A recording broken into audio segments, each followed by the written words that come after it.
ለረጅም ሰዓት ማጥናት መቻል የዲሲፕሊን ጉዳይ አይደለም፣ አይምሮውን በትክክል የመጠቀምና ያለ መጠቀም ጉዳይ ነው።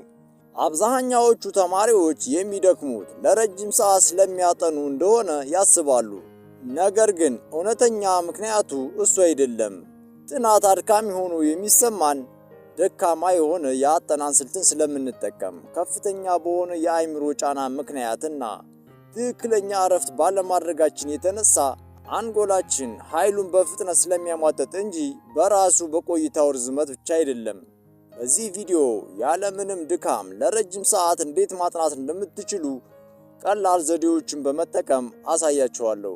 እስከ መጨረሻው አብራችሁኝ ቆዩ።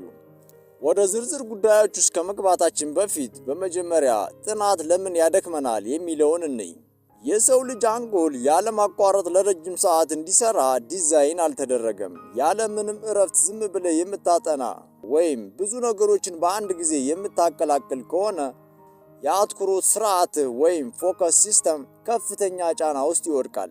የሚሰማህ የድካም ስሜት የድክመት ወይም የዊክነስ ምልክት አይደለም፣ ደካማ የሆነ የአጠናን መዋቅር መኖር ምልክት ነው። አሁን በቀጥታ ወደ መጀመሪያው ዘዴ እንሂድ። ያለምንም ድካም ለረጅም ሰዓት ለማጥናት የመጀመሪያው ዘዴ የጥናት ዑደትን ወይም ስተዲ ሳይክል መጠቀም ነው።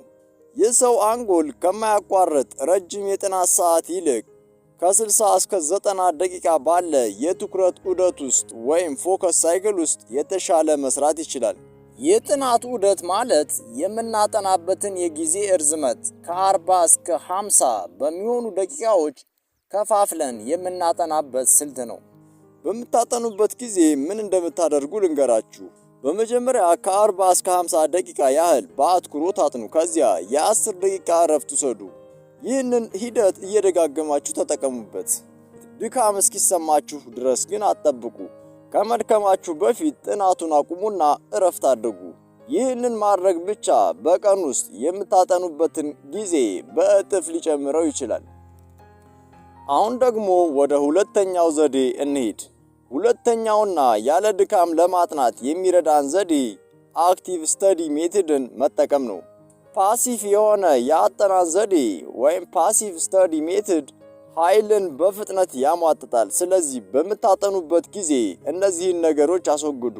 አንደኛ፣ የማስታወሻ ደብተርህን ወይም መጽሐፉን እየደጋገምክ ማንበብ ወይም ሳትረዳው ለመሸምደድ መሞከር። ሁለት፣ ሁሉም ነገር ላይ ሃይላይት ማድረግ ወይም ማድመቅ። ሶስተኛ፣ ረጃጅም ቪዲዮዎችን ያለማቋረጥ ለመረዳት ሳይሞክሩ ዝም ብሎ መመልከትን አሁኑኑ አቁም።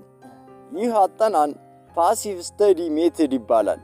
ከዚህ ዘዴ ይልቅ አክቲቭ ስተዲ ሜቶድን ተጠቀሙ። ምን እንደምታደርጉ ልንገራችሁ። አንድ ርዕስ አጥንተህ እንደጨረስክ መጽሐፉን ወይም ደብተርን ዝጋና የተማርከውን ለማስታወስ ሞክር። ሁለት፣ የተረዳኸውን ለራስህ ጮክ ብለህ አብራራው። ሶስት፣ ወዲያው በርዕሱ ዙሪያ የወጡ ጥያቄዎችን ስራ። አራተኛ ደግሞ ምንም ነገር ሳታይ የተረዳኸውን ከአይምሮህ ውስጥ ወረቀት ላይ ለመጻፍ ሞክር። ይህ ዘዴ አክቲቭ ስተዲ ሜቶድ የሚባል ሲሆን ኃይልን ኤፊሽንትሊ እንድንጠቀም ስለሚያደርገን ረዘም ላለ ጊዜ በጥናት ላይ እንድንቆይ ያስችለናል። ሶስተኛው ዘዴ ደግሞ ከመጠን በላይ የሆነ የአይምሮ ጫናን ወይም ሜንታል ኦቨርሎድ እንዴት መቀነስ እንደምትችሉ የሚያሳይ ነው። ብዙ ተማሪዎች ድካም የሚሰማቸው ከመጠን በላይ ስለሚያጠኑ ሳይሆን አይምሮአቸው ከፍተኛ ጫና ውስጥ ስለሚገባ ነው። የአይምሮ ጫና የሚፈጠረው ደግሞ አይምሮአችን በአንድ ጊዜ ብዙ ነገሮችን ለማከናወን ሲሞክር ነው። ስለዚህ ይህንን የአይምሮ ጫና ለመቀነስና ለማስወገድ ለእያንዳንዱ የጥናት ዑደት ቀጣዩን ደንብ ተከተሉ። በአንድ የጥናት ዑደት ውስጥ አንድ የትምህርት አይነት ብቻ፣ አንድ ርዕስ ብቻ፣ ለአንድ ዓላማ ብቻ አጥኑ። በአንድ ቀን ውስጥ የተለያዩ የትምህርት አይነቶችን ማጥናት ከፈለጋችሁ ደግሞ ቀጣዩን ሕግ ተጠቀሙ። በአንድ የጥናት ዑደት ውስጥ የትምህርት አይነቶችን በፍጹም አትቀይሩ። በጥናት ዑደት ውስጥ ሆነ የትምህርት አይነት መቀየር አይምሮአችንን እንደገና እንዲጀምር ያስገድደዋል። እንደገና መጀመር ደግሞ ኃይላችንን በፍጥነት ያሟጥጠዋል። ከዚያም እንደክማለን ማለት ነው። ስለዚህ በአንድ የጥናት ዑደት ውስጥ ሆነ ከከበደህ ወይም የመሰልቸት ስሜት ከተሰማ ብቻ ርዕሱን ቀይረህ አጥና። ግን አሁንም ድረስ ንቁና ጥሩ ስሜት እየተሰማ ከሆነ ያንን ርዕስ ቀጥለህ አጥና። አሁን ደግሞ በጥናት ዑደቶች መካከል የትምህርት አይነቶችን እንዴት እንደምትቀይሩ ልንገራችሁ። ንቁና አትኩሮት ላይ እንደሆን ከተሰማህ ያንኑ የትምህርት አይነት ማጥናትህን ቀጥልበት። ግን አሰልቺ፣ ከባድ ወይም አይምሮህ ዝግተኛ እንደሆነ ከተሰማ በሚቀጥለው የጥናት ሴሽን ወደ ሌላ የትምህርት አይነት ቀይር። ስለዚህ ርዕስ ወይም የትምህርት አይነት ለመቀየር ህጉ ቀላል ነው። በአንድ የጥናት ዑደት ውስጥ ወጥነትን ወይም ኮንሲስተንሲን ተከተሉ። በጥናት ዑደቶች መካከል ደግሞ ተለዋዋጭነትን ወይም ፍሌክሲቢሊቲን ተግባራዊ ማድረግን ተለማመዱ። ይህ ዘዴ ከመጠን በላይ የሆነ የአእምሮ ጫናን ይከላከላል እናም ረዘም ላለ ሰዓት ያለ ድካም እንድታጠኑ ያስችላችኋል። ያለ ድካም ለማጥናት አራተኛው ዘዴ ትክክለኛውን የእረፍት አይነት ማድረግ ነው። የምታደርገው እረፍት ወይ አእምሮህን ያድሰዋል አሊያም ትኩረትህን ይነሳዋል። ስለዚህ በእረፍት ጊዜ እነዚህን ነገሮች ከማድረግ ተቆጠቡ። አንደኛ፣ ሶሻል ሚዲያ ስክሮል አታርግ። 2 ሪሎችን አትመልከት። 3 ረጃጅም ቃለ ምልልሶችን አትይ። የተጠቀሱት ተግባሮች በአንጎላችን ውስጥ ያለውን የአነቃቂ ሆርሞን ወይም የዶፓሚን መጠን ከፍ ሊያደርገው ይችላል ወይም ከፍ ያደርገዋል። በጊዜው የመነሳሳት ስሜት ይሰጠናል፣ እንድንጀምር ይረዳን ይሆናል። ነገር ግን ከጀመርም በኋላ ብዙ እንድንቀጥል አያደርገንም። ምክንያቱም አንጎላችን ከመጠን በላይ ከሆነ ዶፓሚን ይልቅ ከፍተኛ የሆነ የኦክሲጅንና የደም ዝውውር ያስፈልገዋል።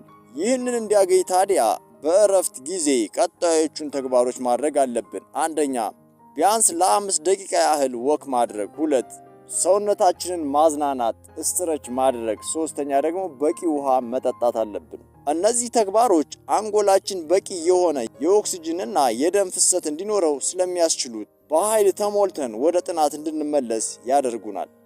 ያለ ድካም ለማጥናት አምስተኛው ዘዴ አንጎልን በአካል መደገፍ ነው ወይም ሰፖርት ዩር ብሬን ፊዚካሊ። አንጎልን በአካል መደገፍ ጥናት አእምሮአዊ ተግባር ነው፣ ግን ደግሞ አካላዊ ድጋፍ ላይ የተመሰረተ ነው። የእንቅልፍ ማጣት ትኩረትን ይቀንሳል። በቂ ውሃ አለመጠጣት አቴንሽንን ይቀንስብናል። ከባድ ምግብ መመገብ ደግሞ ንቃት እንዳይኖረን ያደርጋል። ስለዚህ አንጎላችን በትክክል እንዲሰራ መከተል ያሉብን 3 ቀላል ደንቦችን እንይ።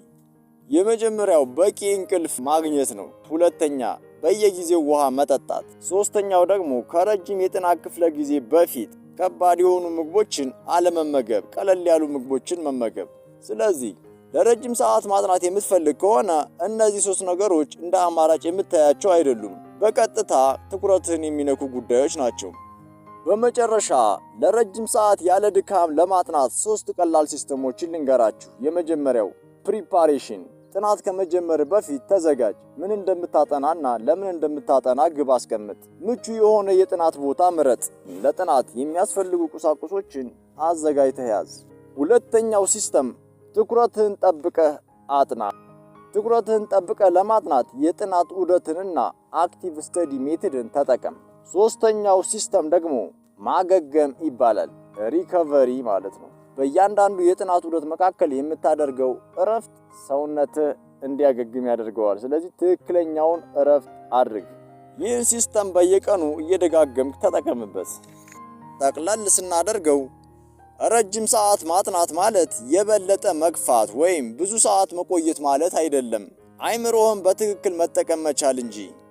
ሁሉንም ነገር በአንድ ጊዜ ለመተግበር አትታገሉ። በአንድ ጊዜ አንድ ነገር ብቻ በመቀየር ጀምሩ። ለምሳሌ ከ3 እስከ 4 ሰዓት ያለማቋረጥ ታጠና ከነበረ ከዛሬ ጀምረህ የጥናት ዑደቶችን ወይም ስተዲ ሳይክል በመጠቀም ማጥናትህን ጀምር።